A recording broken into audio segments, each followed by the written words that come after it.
Hello बच्चों। अभी हम application of derivative in nature of curve कर रहे हैं। नेचर ऑफ कर्व का एक वीडियो बना दिया आपका। उसके पिछले वीडियो में हमने बात की थी कि नेचर ऑफ कर्व कितने टाइप का होता है, जिसमें ये समझ में आया हमें कि 7 टाइप के नेचर होते हैं। उन सातों के नाम समझे और उसमें इंक्रीजिंग, डिक्रीजिंग, कांस्टेंट ये चीज आई थी, जैसे मोनोटोनिसिटी बोलते हैं, और एक कॉनकेव अप, कॉनकेव डाउन और लीनियर, ये बातें आई थी, उन्हें कॉन्केविटी बोलते हैं। तो ये हमने ऐसे नेचर समझे और फिर नेचर को कॉन्केविटी एंड देन मोनोटोनिसिटी इनके थ्रू एक्सप्लेन किया जा रहा था। इस वीडियो के अंदर हम लोग उन नेचर पे मैथमेटिकल कंडीशंस को देखने वाले हैं। सबसे पहले हम मोनोटोनिसिटी के ऊपर मैथमेटिकल कंडीशंस देखेंगे जो कि डेरिवेटिव से जुड़ी हुई है। लेट्स सी क्या कंसेप्ट रहेगा उनका।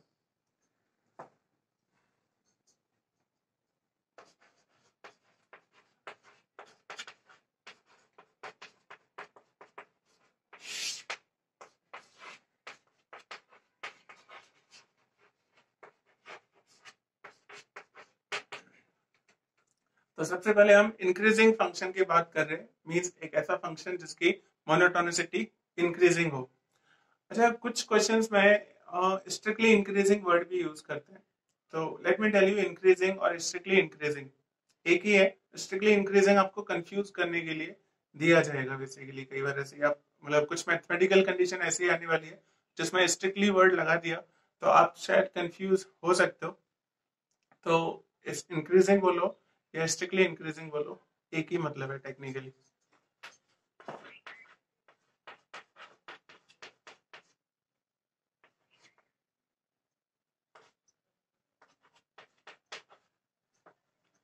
सो ग्राफ वाइज तो आपको बता दिया। मैथमेटिकल कंडीशन अगर हम बोले तो सीधा आप ऐसे बोल सकते हो, एक फंक्शन को हम इंक्रीजिंग फंक्शन बोलेंगे if and only if f of x2 is greater than f of x1 for all x2 greater than x1। अब जैसा आपको स्टार्टिंग में बताया, नेचर ऑफ कर्व इंटरवल के अंदर का फिनोमिना है, तो ये बात किसी इंटरवल में चल रही होगी। तो एक फंक्शन को इंक्रीजिंग बोलेंगे हम इन सम इंटरवल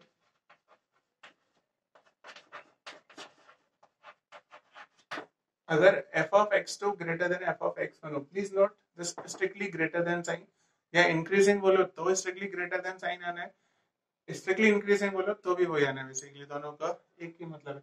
तो f of x2 greater than f of x1 हो for all x2 greater then x1 of that interval. जिस इंटरवल के अंदर आप नेचर पे कमेंट कर रहे हो, उस इंटरवल के हर एक बड़े इनपुट पे बड़ा आउटपुट आना चाहिए। इस चीज को सिंपल लैंग्वेज में आप ऐसे बोल सकते हो कि बड़ा इनपुट होगा। जैसे अभी x2 x1 से बड़ा है, तो x2 का पहचान क्या हो गया कि वो बड़ा इनपुट है। तो बड़े ये क्या है ना, उस बड़े इनपुट का आउटपुट है।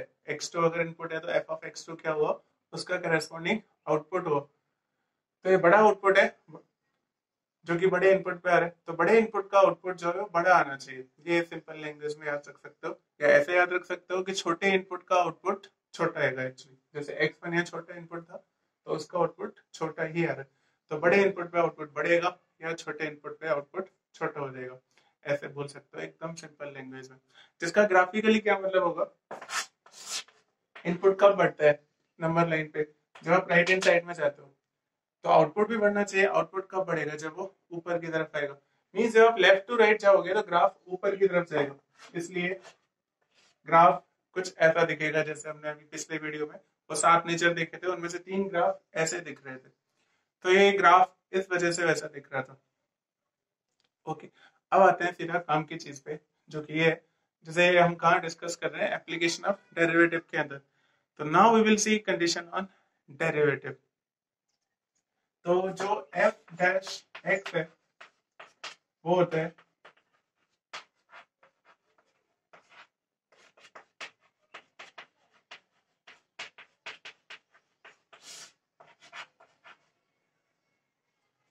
ये एफ डैश एक्स की डेफिनेशन है। और अभी हम यही देखना चाहते हैं कि एफ डैश एक्स पे क्या कंडीशन होगी। तो यहाँ पर देखो, हमें जिस टाइप की बात पता है वो ये है कि बड़े इनपुट पे बड़ा आउटपुट, छोटे पे छोटा आउटपुट। तो इधर आपको थोड़ा ऐसे समझना पड़ेगा बड़ा इनपुट कौन सा है, छोटा कौन सा है। तो ये जो लिमिट है इसका क्या मतलब होता है कि डेल्टा एक्स जीरो की तरफ आ रहा है, या तो राइट हैंड साइड से आएगा एक, और दूसरा लेफ्ट हैंड साइड से भी आएगा। तो इसके दो केस कंसिडर करने होंगे आपको। तो हम चलो पहले राइट हैंड साइड की बात करते हैं। अब जब राइट हैंड साइड से आ रहे हो तो डेल्टा एक्स पॉजिटिव होगा, तो x plus delta x x से बड़ा होगा या छोटा होगा? और ऑब्वियस सी बात है, अगर डेल्टा एक्स पॉजिटिव है तो एक्स प्लस डेल्टा एक्स बड़ा होगा। तो ये चीज बड़ा, ये बड़ी इनपुट हो गई। तो इसका जो आउटपुट है जो कि F of x plus delta x है, वो एफ एक्स से बड़ा रहना चाहिए लॉजिकली उस डेफिनेशन के हिसाब से।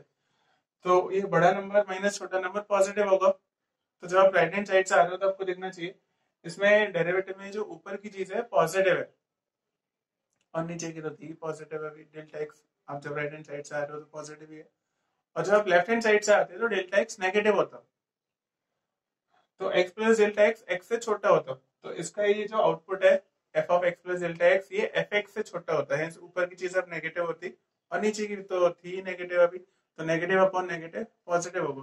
तो यू कैन नोट, आप चाहे राइट हैंड साइड से आओ या फिर लेफ्ट हैंड साइड से आओ, ये जो क्वांटिटी है ये 100% पॉजिटिव हो गई जब फंक्शन इंक्रीजिंग है। तो ये क्वांटिटी, पर हम तो एफ डैश एक्स में इंटरेस्टेड है। तो एफ डैश एक्स क्या है? इस क्वांटिटी का लिमिट है। तो अब लिमिट का आपको कंसेप्ट समझ में आना चाहिए। लिमिट में देखो कोई फंक्शन पॉजिटिव है तो भी उसका लिमिट जो है ना जीरो आ सकता है। जैसे एक सिंपल सा एग्जांपल आपको दूं तो ई रेज़ टू एक्स ले लो, x tending to minus infinity हो तो function e raise to x positive है, लेकिन x tending to minus infinity में ई रेज़ टू एक्स जो है वो आप पॉजिटिव आंसर नहीं कर सकते, जीरो आंसर करना होगा आपको। One minus fractional part of x ले लो under x tending to zero minus, तो one minus fractional part of x हमेशा पॉजिटिव है, लेकिन अभी लिमिट का आंसर तो नहीं आएगा पॉजिटिव। तो कैसे लिमिट जो है वो एक पॉइंट का कंसेप्ट है, वो जिस टाइप का कंसेप्ट है उसमें एक पॉजिटिव चीज का लिमिट जीरो हो सकता है। हेंस ये जो एफ डैश एक्स है, बाकी पॉजिटिव का लिमिट पॉजिटिव तो रहेगा ही, एक इंटरेस्टिंग नई बात ये थी कि जीरो भी हो सकता है। तो ये जो एफ डैश एक्स है उस पर क्या कंडीशन आ रही है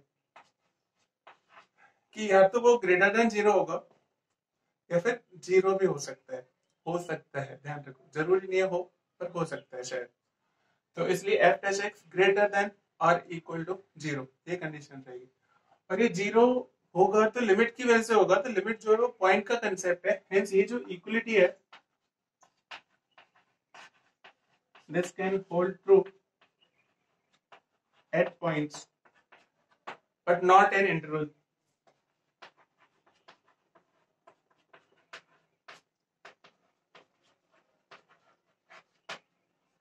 तो एफ डैश एक्स जो है इंक्रीजिंग फंक्शन में वो ग्रेटर देन और इक्वल टू जीरो आएगा for all x of that interval.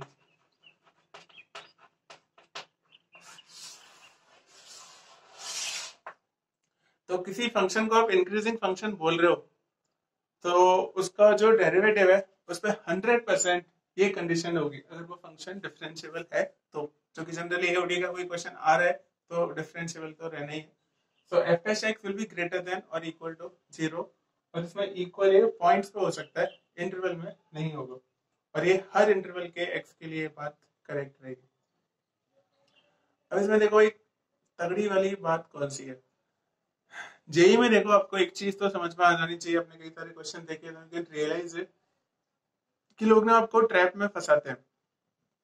आप कोई छोटी सी बात नहीं जानते हो तो आपको कंफ्यूज किया जाता है।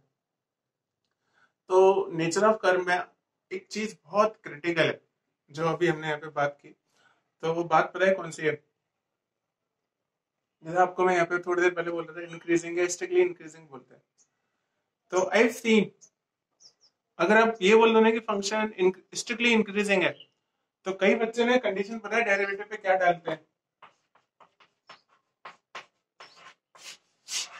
ये जो कि ऑब्वियसली गलत कंडीशन होगी, क्योंकि कंडीशन तो ये है, हम स्ट्रिक्टली इंक्रीजिंग की ही बात कर रहे हैं, F of X two greater than F of X one, और स्ट्रिक्टली इंक्रीजिंग एक ही है, बस जस्ट शब्दों का माया जाल है, ऐसे आपको भ्रम में फंसाया जाता है। बाकी दोनों का एक ही मतलब है टेक्निकली एक्चुअली। तो ये कंडीशन होगी। इसका एक छोटा सा एग्जांपल भी देख सकते हो आप इसे समझने के लिए कि हाँ वो गलत है और ये सही है, जो साफ साफ दिखेगा आपको। एक बहुत छोटा सा फंक्शन ले रहा हूं मैं एक्स क्यूब। एक्स क्यूब को आप देख सकते हो कि अगर आप इनपुट को बढ़ाते हो तो आउटपुट बढ़ रहा है, उसका ग्राफ कंटिन्यूसली ऊपर ही जाते रहता है लाइफ में।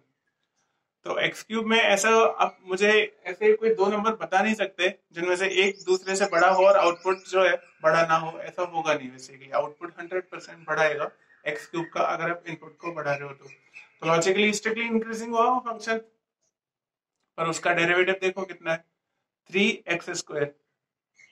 3x² तुम्हें क्या लग रहा है, इज इट ग्रेटर देन 0 या ग्रेटर देन और इक्वल टू 0? तो यू कैन अंडरस्टैंड कि वो तो ये कंडीशन फॉलो कर रहे हैं। ठीक है, करना भी चाहिए आपको, जो बातें समझाई इधर उसके हिसाब से यही होना चाहिए लॉजिकली, ना कि वो। सो इस बात का ध्यान रखना है इसमें।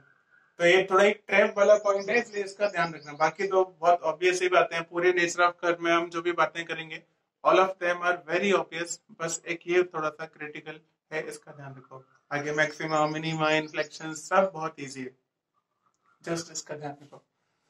So that's it. यहाँ पे इंक्रीजिंग की बात खत्म हो जाती है, एंड नॉट जस्ट इंक्रीजिंग, अभी ऑल भी बहुत कुछ नेचुरली समझ में आ जाना चाहिए आपको। तो डिक्रीजिंग और कांस्टेंट, उनमें तो अब कुछ खास है नहीं। डिक्रीजिंग के केस में आउटपुट जो है बड़े इनपुट पे छोटा आएगा। तो अगर हम डिक्रीजिंग फंक्शन की बात करते तो यहाँ कंडीशन जस्ट अपोजिट हो जाती। तो अब ये थोड़ा सा मैं आपको फटाफट बता दूं।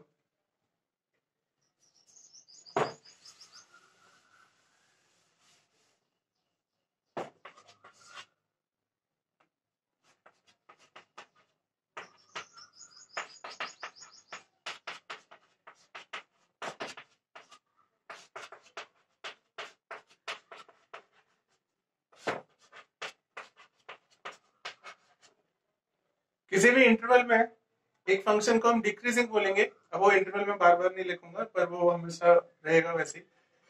किसी भी फंक्शन को हम डिक्रीजिंग बोलेंगे अगर बड़े इनपुट पर छोटा आउटपुट आया तो ग्राफिकली वो नीचे जाएगा, और डेरिवेटिव पे कंडीशन जस्ट लाइक दैट क्या आएगी, f dash x less than और equal to 0 for all x of that interval. For all x of that interval का ध्यान रखना। और यहाँ इक्वलिटी पॉइंट पे होल्ड कर सकती है जैसा उधर समझाया।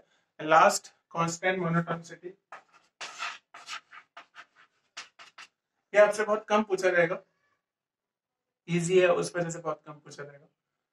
पर हाँ, क्या मतलब है इसका, एक फंक्शन को हम कांस्टेंट बोलेंगे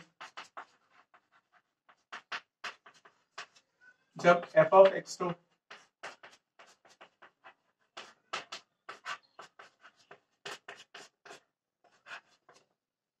एक फंक्शन को कांस्टेंट मोनोटोनिसिटी का बोलेंगे हम अगर f of x2 f of x1 के बराबर हो for all x2 not equal to x1 of that interval. उस इंटरवल के आप कोई भी दो पॉइंट लोगे तो आउटपुट बराबर ही आएगा, उसे कांस्टेंट बोलेंगे। ग्राफ तो आप समझ गए होंगे इसका, और डेरिवेटिव पे condition very easy, f dash x will be 0 in interval. तो अब 0 ये इंटरवल में होगा, इनमें यह 0 पॉइंट पे हो रहा था इंक्रीजिंग और डिक्रीजिंग में, या इंटरवल में 0 होगा बेसिकली। सो आपको अब यहाँ पे ये बात समझ में आ जाना चाहिए कि कोई फंक्शन का जो मोनोटोनिसिटी है उसका डेरिवेटिव से क्या कनेक्शन है। तो फाइनल बात अगर बोलो तो बातें ये आ रही है कुछ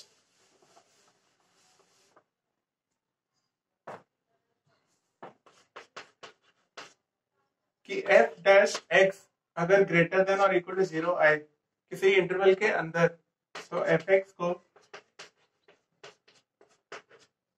इंक्रीजिंग फंक्शन बोलना है उस इंटरवल के अंदर।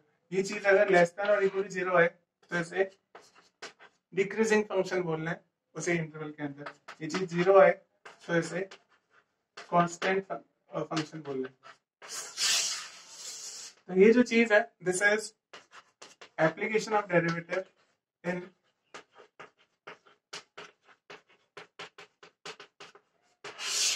मोनोटोनिसिटी। क्यों बोल रहे हैं इसे एप्लीकेशन ऑफ डेरिवेटिव? क्योंकि डेरिवेटिव की नॉलेज की वजह से आपको मोनोटोनिसिटी पता चल रही है।